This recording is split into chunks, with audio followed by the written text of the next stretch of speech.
पवार आणि ठाकरे धडपडत आहेत असं वंचितचे जे अध्यक्ष आहेत प्रकाश आंबेडकरांनी हे बघा, मला वाटतं की मी त्यांच्यावर न बोललेलं बरं, कारण का माझी अशी मनापासून इच्छा आहे की वंचित आणि महाविकास आघाडी यांनी एकत्र येऊन महाराष्ट्राच्या निवडणुका लोकसभेच्या आणि विधानसभेच्या लढवाव्यात.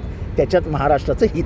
सर, तुमचं जे जागा वाटपावरून सध्या चर्चा सुरू आहे महाविकास आघाडीच्या, पण तुमचे जे घटक पक्ष आहेत, भाकपा आहे, वेगवेगळे घटक पक्ष आहेत, त्यांना कुठेही विचारात घेतलं जात नाही. आज असं आहे की आत्ता 1 वर्ष आहे हो सगळ्याला, आणि 2 वर्ष आहेत लोकसभेच्या निवडणुकीला.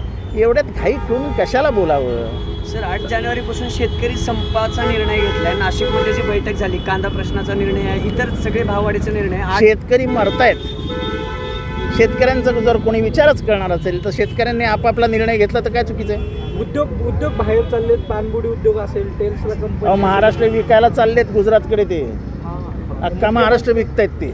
दादा तर म्हणतात की विकासासाठी आम्ही भाजप बरोबर गेलो. अहो, विकास त्यांच्या या धोरणाविरुद्ध शिवसेना बाहेर पडून भाजप बरोबर गेली. तेव्हा ते काय म्हणाले की अजित पवारांच्या स्वभावामुळे आणि त्यांच्या नीतींमुळे आम्ही बाहेर पडलो. आता तेच अजित पवारांची हातमिळवणी करून व्यवहार तिथे चालू आहे व्यवस्थित दोघांचं चुम्माचुम्मी. कांद्याच्या प्रश्नावर तोडगा काय निघू शकतो? कांद्याच्या प्रश्नावर तोडगा, अहो, यांना तोडगा काढायचाच नाही कशावर, कारण का ह्यांना तिघांना मुख्यमंत्री कोण होणार ह्याच्यावर जास्त पडली आहे.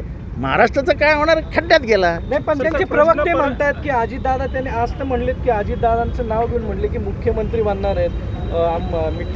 तिथे भाजपवाले म्हणतात की देवेंद्र फडणवीस मुख्यमंत्री होणार आहे. संजय शिरसाट म्हणतात की एकनाथ शिंदे मुख्यमंत्री होणार आहे. आणि ते तर म्हणजे बाशिंग लावल्यासारखे मी अमुक मुख्यमंत्री म्हणून शपथ घेतो की वगैरे वगैरे आज सकाळी बोलून मोकळे झाले.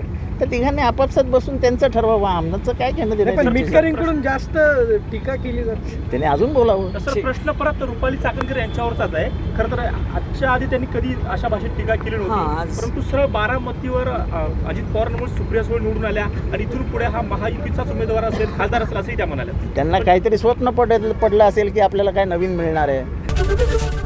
एबीपी माझा, उघडा डोळे बघा नीट.